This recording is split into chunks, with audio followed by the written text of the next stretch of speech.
سب سے پہلی بات، انسانیت کا اور نوع انسانی کا ازلی اور ابدی دشمن وہ ابلیس لعین ہے۔ یہ چونکہ چیزیں ایسی ہیں کہ جو ما وراء الطبیعات سے متعلق ہے۔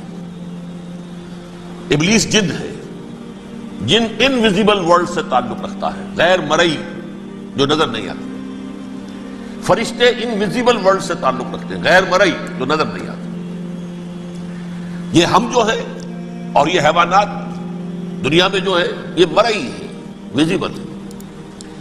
آج کا عام ذہن جو انسان کا بن چکا ہے، سائنٹزم جسے کہا جاتا ہے، سائنسی نقطہ نظر، اس کا عام لوگوں پر بھی اثر یہ ہوا ہے کہ جو انویزیبل ورلڈ ہے اس کی باتوں کی طرف توجہ نہیں کرتے۔ ہاں عقیدہ تو ہے کہ ہے، جن بھی ہے، فرشتے بھی ہیں، لیکن کوئی ان کی اہمیت ہماری نگاہوں میں نہیں۔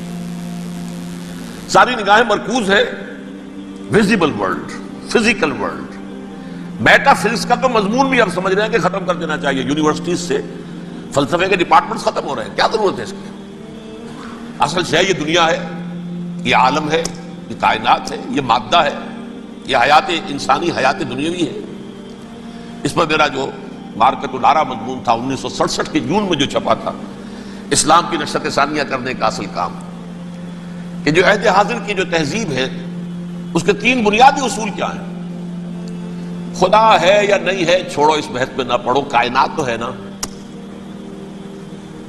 مادہ تو ہے نا، روح کوئی شے ہے یا نہیں ہے کیا پتا، کسی نے دیکھی نہیں آج تک، لہذا اس کے بارے میں گفتگو کا فائدہ کیا، وقت کا سیاح۔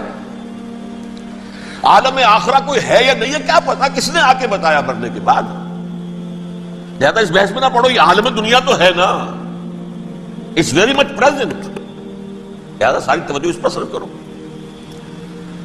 تو خدا کے مقابلے میں کائنات پر توجہ، روح کے مقابلے میں مادے اور جسم پر توجہ، حیات اخروی کے مقابلے میں حیات دنیاوی پر توجہ۔ یہ ہے اصل میں کرکس آف دی میٹر، اس تہذیب جدید کا خلاصہ یہ۔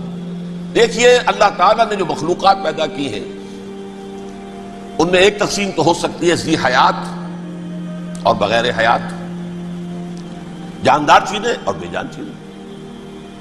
بے جان چیزیں بے شمار، یہ تمام فلکیات، یہ پوری کائنات، یہ زمین، یہ پہاڑ، یہ شجر و حجر، کیا؟ لیکن ایک ہے جاندار۔ ان جانداروں میں ایک تقسیم ہے، دو کا تعلق غیر مرئی دنیا سے ہے، انویزیبل ورلڈ سے۔ فرشتے جو دکھائی نہیں دیتے، ان کی پیدائش ہوئی ہے نور سے۔ دوسرے جنات جو انسانوں سے پہلے پیدا کیے گئے، آدم سے پہلے، وَالْجَانَّ خَلَقْنَاهُ مِن قَبْلُ مِن نَارِ السَّمُومِ۔ جنات کو تو ہم بہت پہلے پیدا کر چکے تھے آگ کی لو سے، وہ بھی نظر نہیں آتے۔ تیسرے انسان اور اس دنیا میں جتنے بھی حیوانات ہیں، ان کا جو مادہ ہے وہ ارض، یہ زمین ہے، یہ مٹی سے بنے، تراب سے بنے، کرسٹ آف دی ارتھ سے بنے۔ اب ان میں ایک تقسیم ہے، ایک وہ ہے ان تمام میں شعور تو ہے، حیوانات میں بھی شعور ہے، خود شعوری جسے کہتے ہیں سیلف کانشسنس، یہ صرف تین میں ہے، فرشتہ، جن اور انسان۔ حیوانات میں خود شعوری نہیں ہے، کانشسنس ہے، سیلف کانشسنس نہیں ہے۔ تھوڑی سی بات سے سمجھا دوں آپ کو، میں دیکھ رہا ہوں، آپ مجھے دیکھ رہے ہیں، کتا بھی کوئی یہاں ہوتا تو مجھے دیکھ رہا ہوتا، لیکن کتے کو مجھے دیکھتے ہوئے یہ احساس نہیں ہوتا کہ میں دیکھ رہا ہوں، یعنی کتے کو یہ احساس نہیں ہوتا کہ وہ دیکھ رہا ہے، مجھے دیکھ تو رہا ہے، اس کو میں کا احساس نہیں ہے مجھے۔ میں جب دیکھ رہا ہوں تو میں سمجھتا ہوں میں دیکھ رہا ہوں، میں ہوں کوئی شے جو دیکھ رہا ہوں، یہ خود شعوری ہے، سیلف کانشسنس۔ کسی بھی کام کو کرتے ہوئے اپنے وجود کا احساس، میرا فیصلہ ہے، میری رائے ہے، یہ ہے در حقیقت سیلف کانشسنس، انا، سیلف، خودی۔ یہ حیوانات میں نہیں ہے، یہ ہے صرف ملائکہ، جنات اور انسان۔ اب یہاں مسئلہ پڑ گیا، بڑا پرپیچ مسئلہ۔ اللہ تعالیٰ نے پہلے ثانی ارواح کو پیدا کیا نور سے، پھر ناک سے پیدا کیا، نار سے، آگ سے جنات کو، پھر مٹی سے بنایا، آدم کا حی اللہ، اس میں روح پھونک دی، اب آدم بن گئے۔ اعلان یہ کر دیا کہ خلافت عرضی جو ہے وہ آدم کو عطا کی جا رہی ہے. یہ پیش پڑ گیا. اس پر تھوڑا سا اشکال تو فرشتوں کو بھی ہوا. قرآن میں ہے سورہ بقرہ کے 4 رکوع میں اتجعل فیہا من یفسد فیہا ویسفک الدماء ونحن نسبح بحمدک ونقدس لک. پروردگار اس آدم کو تو خلافت دے رہا ہے، زمین کے اندر اختیار دے دے گا، یہ تو فساد کرے گا، کوریزی کرے گا، ہم تیری تسبیح و تحمید میں لگے ہوئے ہیں، جو بھی حکم ہو ارشاد ہو ہم بجا لاتے ہیں، تو ضرورت کیا ہے؟ اس کا جواب اللہ نے دیا انی اعلم ما لا تعلمون. میری مشیت، میری حکمت وہ میں ہی جانتا ہوں، ضروری نہیں کہ تم اس کو شیئر کر سکتے. لیکن یہ جنات میں سے ایک جن تھا عزازیل.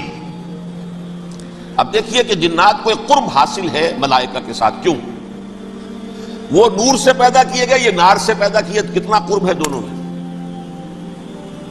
انسان پیدا کیا گیا مٹی سے، مٹی انرٹ ہے، آگ بھڑکتی ہے، اوپر اٹھتی ہے، شعلہ زنگ ہوتی ہے، انرجی ہے اس میں. نور اور نار میں بڑا قرب ہے. اور عربی کے ایک قاعدے سے تو یہ ایک ہی لفظ ہے، مادہ ایک ہی ہے، حروف علت جو ہے ایک دوسرے کی جگہ آ جاتی. یہ قرب ہے. اگرچہ زمین و آسمان کا فرق ہے دونوں. فرشتہ نور سے پیدا کیا گیا ہے، وہ پاک ہے، وہ اللہ کے کسی حکم کی خلاف ورزی کر ہی نہیں سکتا. لا یعصون اللہ ما امرہم ویفعلون ما یؤمرون. وہ جو بھی اللہ تعالیٰ حکم دیتا ہے اس کی کوئی معصیت نافرمانی نہیں کرتے، بلکہ جو حکم لیا جاتا مان لیتے. ذرا سا اشکال ہوا تھا، پوچھ لیا، جواب مل گیا، خاموش ہو گئے بس. لیکن عزازیل نامی ایک جن تھا، جو ایک تو جن ہونے کی نسبت سے فرشتوں سے کچھ نہ کچھ مماثلت تھی، قرب تھا. دوسرے یہ علم میں، زہد میں، عبادت میں اتنا اونچا تھا، اتنا اونچا تھا، اتنا اونچا تھا کہ یہ ملائکہ ہی کے صف میں شامل ہو گئے. کس نے علم بغاوت بلند کر دیا؟ جب حکم دیا گیا کہ سجدہ کرو آدم کو. اب یہ دیکھیے کس قدر یہ اہم مضمون ہے. اور آپ سوچ رہے ہیں یہ باتیں آج پہلی مرتبہ ہمیں اس طرح سنائی جا رہی ہیں. یہ باتیں تو علم میں آتی نہیں ہمارے. وجہ کیا ہے؟ آپ کو دلچسپی نہیں ان چیزوں سے. جدید تہذیب نے ان چیزوں کی اہمیت کو زیرو کر دیا. قرآن میں اہمیت کا کیا عالم ہے؟ 7 جگہ یہ مضمون قرآن میں آیا ہے کہ فرشتوں کو ہم نے حکم دیا سجدہ کرو آدم کو، سب نے سجدہ کیا. فسجد الملائکۃ کلھم اجمعون، سارے کے سارے، کل کے کل، سب نے مل کر سجدہ کیا آدم کو. اللہ کے حکم سے فوراً تعمیل کر دی. الا ابلیس ابا واستکبر وکان من الکافرین. ابلیس نے نہیں کیا، انکار کیا، استکبار کیا، گھمنڈ کیا. اور اس کو سورہ کہف میں بیان کر دیا گیا. یہ اس لیے کہ وہ اصل میں جنات میں سے تھا، اگرچہ شامل تو تھا فرشتوں میں اس وقت. کانا من الجن ففسق عن امر ربہ، وہ اصل میں جنات میں سے تھا. اس وجہ سے وہ اپنے رب کے اس فیصلے کے خلاف کھڑا ہو گیا. سرکشی تھی اس میں. یہ معاملہ اتنا اہم ہے. اب آپ سمجھیے کہ 7 مرتبہ سورہ بقرہ، سورہ اعراف، سورہ حجر، سورہ بنی اسرائیل، سورہ کہف، سورہ طٰہٰ، سورہ صاد، 6 مکی صورتوں میں ذکر ہے یہ، اور ایک مدنی صورت سورہ بقرہ. ان میں سے اکثر مقامات پر پھر جب اللہ نے کہا کہ اچھا تم نے یہ سرکشی کی ہے اور ہمارے حکم کی خلاف ورزی کی ہے تو یہاں سے نکل جاؤ، دفع ہو جاؤ، تم مردود ہو، مردود، ملعون. ان علیک لعنتی الی یوم الدین، اب تجھ پر لعنت رہے گی میری قیامت کے دن تک. اس نے کہا اچھا پروردگار پھر مجھے ذرا مہلت دے دے. رب فانظرنی الی یوم یبعثون، قیامت تک میری زندگی طویل کر دے. فذهب فإنك من المنظرین، کہہ دیا اچھا جاؤ، تمہاری یہ درخواست بھی ہم نے قبول کی. انہوں نے کہا پروردگار اب میں اس آدم کو بھی گمراہ کر کے چھوڑوں گا اور آدم کی نسل کو تباہ کر کے چھوڑوں گا. انتہائی شدید چیلنج کے انداز میں یہ قرآن مجید میں 4-5 مرتبہ مضمون آیا ہے. میں نے صرف 2 جگہ سے آپ کو اس وقت کوٹ کر کے سنایا تھا. سورہ اعراف میں اللہ تعالیٰ فرماتے ہیں قال، اس پر ابلیس نے کہا فبما اغویتنی، تو اے رب جو تو نے مجھے گمراہ کیا ہے، مجھے دلیل کر دیا، مجھ پر فوقیت دے دی اس کو. انا خیر منہ، میں اس سے بہتر ہوں. خلقتنی من نار وخلقتہ من طین، بنایا تو نے مجھے آگ سے اور اس کو بنایا مٹی سے. پھر مجھ سے مطالبہ کہ میں سجدہ کروں، اور میں نے سجدہ نہیں کیا تو نے مجھے ملعون قرار دے دیا. قال فبما اغویتنی لاقعدن لهم صراطک المستقیم، اب میں یہ نسل آدم کے لیے اس کو برباد کرنے کے لیے تیرے سیدھی راہ کے اوپر گھات میں بیٹھوں گا، سیدھے راستے پر چلنے نہیں دوں گا۔ ثم لآتینہم من بین ایدیہم، پھر میں ان پر حملہ آور ہوں گا، ان کے سامنے سے بھی، ومن خلفہم، ان کے پیچھے سے بھی، وعن ایمانہم، ان کے داہنی جانب سے بھی، وعن شمائلہم، ان کے بائیں جانب سے بھی، ولا تجد اکثرہم شاکرین، اور تو دیکھے گا کہ ان کی اکثریت تیری شکر گزار بندوں پر مشتمل نہیں ہوگی۔ یہ چیلنج تھا، اور ایک چھوٹا سا چیلنج جو سورہ صاد میں آیا ہے، اور یہاں تو اس نے اللہ کے جلال کی قسم کھا کر کہا، قال فبعزتک لأغوینہم اجمعین، اے رب تیری عزت، تیرے جلال کی قسم ہے میں ان سب کو گمراہ کر کے چھوڑوں گا، الا عبادک منہم المخلصین، سوائے ان میں سے وہ کچھ لوگ جنہیں تو خالص اپنا بندہ بنا لے، جنہیں تو اپنا بندہ بنا لے۔ مخلص، مخلص نہیں، مخلص یہ مفعول ہے، فاعل نہیں ہے، جسے تو بنا لے۔ بعض لوگوں کو اللہ چن لیتا ہے، ہو اجتباکم، تمہیں چن لیا ہے، استفاء، اجتباء، وہ بچیں گے جن کو تو اپنی خاص امان میں لے لے گا، باقی میں سب کو گمراہ کر کے چھوڑوں۔ یہ ہے اصل دنیا میں نوع انسانی کا ابدی دشمن، ازلی سے ابدی تک۔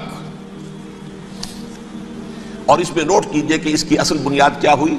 دو لفظ، تکبر اور حسد۔ استکبرا، تکبر کیا، انا خیر منہ، میں اس سے بہتر ہوں۔ یہ ساری بس کی گانٹھ یہی ہے، سب سے بڑی گمراہی کی وجہ یہی ہے۔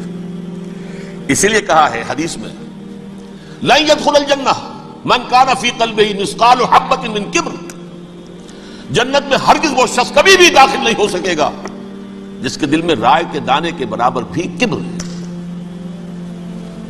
تکبر سب سے بڑا جرم ہے۔ الکبر ردائی، اللہ فرماتا ہے یہ تکبر، یہ تو میری چادر ہے۔ کوئی شخص تکبر کرتا ہے تو گویا میری چادر گھسیٹ رہا ہے میرے کندھے سے۔ عرب میں کسی شخص کی توہین کرنی ہوتی تھی تو اس کی چادر گھسیٹتے تھے، ننگا کر دیا گویا کہ یہ میری ردائی ہے، الکبر ردائی، یہ میری چادر ہے، یہ جامہ مجھے زیب دیتا ہے، مجھ پر راستہ تھا۔ اور حسد، آدم کو جو برتری عطا ہو گئی، اس حسد کی آگ میں وہ جل رہا ہے اور اس کا انتقام لینا چاہتا ہے۔ آدم سے بھی، آدم کو بھی گمراہ کیا، جنت سے نکلوایا، ویسے نکلنا تو انہیں تھا ہی مشیت اذنی میں، لیکن فوری طور پر اللہ کے حکم کی خلاف ورزی تو کروائی نا۔ فعصى آدم ربہ فغوى، آدم نے اپنے رب کے حکم کی نافرمانی کی اور گمراہ ہوا عارضی طور پر۔ یہ دوسری بات ہے، توبہ کر لی، اللہ نے توبہ قبول فرما لی، معاف کر دیا۔ وہ مستقل جو ہے وہ نسل انسانی پر اس گناہ کا اثر متوارث طور پر نہیں آ رہا ہے، ختم ہو چکا معاملہ، ہوا تھا ہو گیا۔ فتلقى آدم من ربہ کلمات فتاب علیہ انہ هو التواب الرحیم۔ اور توبہ کی شان یہ ہے جب وہ قبول ہو جائے اللہ کی جناب میں، کیا تائب من الذنب کمن لا ذنب لہ، گناہ سے توبہ کرنے والا ایسے ہوتا ہے جیسے اس نے کبھی گناہ کیا ہی نہیں تھا۔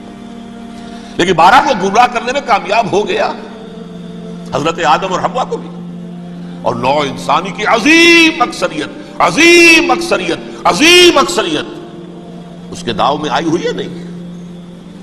کتنے ہیں وہ عباد اللہ المخلصین، الا عبادک منہم المخلصین، کتنے ہیں جو واقعتاً خالصتاً اللہ کے بندے بن گئے، جنہیں اللہ نے اپنا بنا لیا، اپنا قرار دے دیا۔ اب اس کے ساتھ نوٹ کیجئے، اس ابلیس کے ساتھ ایک فوج بھی ہے جسے قرآن مجید میں کہا گیا ہے یہ اس کی پارٹی ہے، حزب الشیطان، یہ اکیلا نہیں ہے۔ ایک تو وہ عزازیل ہے، اس کی طویل ترین عمر اللہ نے دے دی، وہ تو قیامت تک رہے گا۔ باقی بھی جنات جو ہیں ان کی نسل میں سے، جو اس کی نوع میں سے، اس کی نسل میں سے، جنات کی عمریں انسانوں کی عمروں سے زیادہ ہیں، بہت زیادہ ہیں، لیکن پھر بھی اتنی نہیں ہے۔ یہ خاص ہے اس کا معاملہ کہ اس نے کہا تھا رب انظرنی الی یوم یبعثون، مجھے دے دے مہلت اس وقت تک تاکہ میں ثابت کر کے دکھا دوں کہ جسے تو نے یہ خلافت دیا یہ اس کا اہل نہیں ہے۔ Let me prove this point ولا تجد اکثرہم شاکرین، تو ان کی اکثریت کو شکر گزار نہیں پائے گا۔ وہ ابلیس جو ہے وہ ریکروٹ کرتا ہے اپنے فوجی، اول تو خود جنات میں سے جو اس کے نمبر 1 لشکری ہے۔ قرآن مجید میں اس کا اشارہ دیا گیا ہے، انہو یراکم ہوا وقبیلہ من حیث لا ترونہم۔ دیکھو لوگو، اے انسانوں، وہ ابلیس لعین عزازیل اور جو اس کے قبیلے کے لوگ ہیں، جنات ہیں، وہ تمہیں وہاں سے دیکھتے ہیں اور تاکتے ہیں اور حملہ کرتے ہیں جہاں سے تم انہیں نہیں دیکھتے. وہ غیر مرئی ہیں، انویزیبل ہے، تمہیں نظر نہیں آتے. ویزیبل دشمن کا وار تو روک لو گے، انویزیبل کا کیسے روکو گے؟ انہو یراکم ہوا وقبیلہ، اکیلا ہی نہیں ہے وہ تو تمہیں تاکتا ہے، تم پر حملہ کرتا ہے، گھات میں لگ کر جو ہے تمہارے اوپر حملہ کرتا ہے، وہ بھی اور اس کے ساتھ اس کے قبیلے کے لوگ جنات بھی، من حیث لا ترونہم، جہاں سے کہ تم انہیں نہیں دیکھتے. لیکن اس کے علاوہ وہ انسانوں میں سے بھی ریکریوٹ، رنگ روٹ، وہ بٹپٹ، وہ جو ہے ان کو اپنے پاس رکھتا ہے فوج کے اندر. جس کی سب سے بڑی مثال کیا ہے؟ سورہ مجادلہ میں اللہ تعالیٰ نے منافق، حالانکہ وہ کون تھے؟ بظاہر حضور کا کلمہ پڑھنے والے، حضور کے پیچھے نماز پڑھنے والے، اسلام کا دعویٰ کرنے والے، ان کو اللہ فرماتا اولئک حزب الشیطان الا ان حزب الشیطان هم الخاسرون، یہ شیطان کی پارٹی کے لوگ ہیں. وہاں مقابلے میں آیا ہے اولئک حزب اللہ الا ان حزب اللہ هم المفلحون. یہ دو پارٹیاں ہیں، حزب اللہ اللہ کی پارٹی جو اس کے مخلص بندے ہیں، وہ اللہ کی پارٹی ہے، اور جو شیطان کے مرید بن گئے اس کے ہاتھ پر بیعت کر لی، لہذا وہ اس شیطان کی پارٹی کے لوگ ہیں، چاہے وہ انسان ہو چاہے جن ہو. تو انسانوں میں سے بھی اس کے حزب میں، اس کی پارٹی میں اس کے ایجنٹ ہیں اور بہت ہیں، بلکہ بہت سے تو ایسے ہیں کہ جو جنات کے بھی کان کتر دیں، ان کو بھی شیطنت سکھا دیں، پڑھا دیں.